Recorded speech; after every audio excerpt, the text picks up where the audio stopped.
UP चुनाव की राह देखने वाले हो जाएं सावधान, खत्म हुआ इंतजार, जल्द होगा निकाय चुनाव का ऐलान।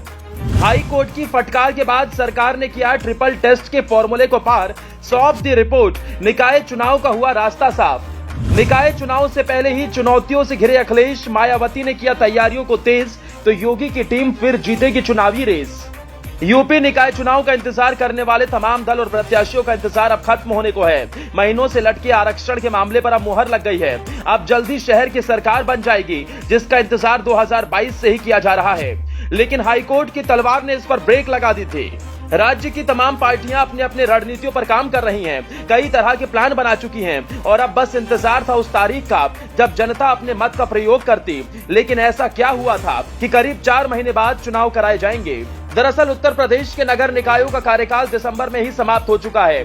बीते 5 दिसंबर को योगी सरकार ने चुनाव को लेकर आरक्षण की अधिसूचना जारी की थी, लेकिन हाई कोर्ट में इस आदेश को इस आधार पर चुनौती दी गई थी।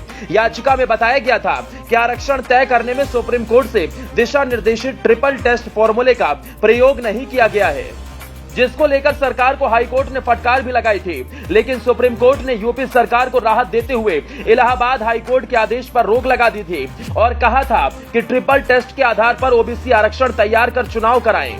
सुप्रीम कोर्ट से मोहलत मिलने के बाद यूपी सरकार ने ओबीसी कमीशन का गठन किया था, जिसने अपनी रिपोर्ट पिछले दिनों यूपी सरकार को सौंप दी थी और अब इसका रास्ता साफ हो गया है।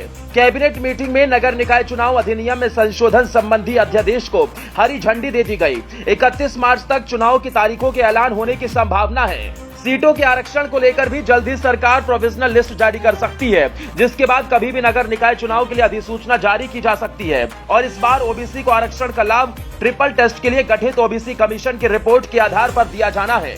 वहीं अब जरा अन्य पार्टियों की बात कर लें तो बसपा, सपा और सत्ताधारी बीजेपी इस बार चुनाव जीतने की फिराक को लेकर अलग अलग मास्टर प्लान बना चुके हैं, जो किसी भी पार्टी का पासा पलट सकती हैं।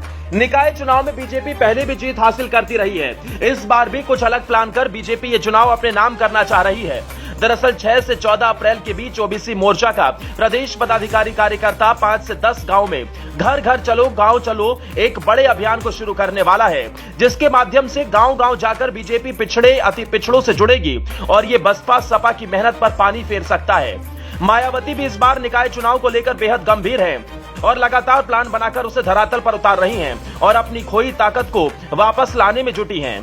तो अखिलेश भी जमीन पर अपनी स्थिति को मजबूत करने में जुटे हैं, क्योंकि सपा इस चुनाव में कई चुनौतियों से लड़ रही है। क्योंकि समाजवादी पार्टी के लिए सबसे बड़ी परेशानी उसके कार्यकर्ताओं को एकजुट करने की है, जो नेताजी के निधन के बाद से बिखरे हुए हैं। अब इस चुनाव में किस पार्टी की तस्वीर बदलेगी, किसकी किस्मत चमकेगी, इसके लिए थोड़ा इंतजार और करना होगा। ब्यूरो रिपोर्ट, अपना इंडिया।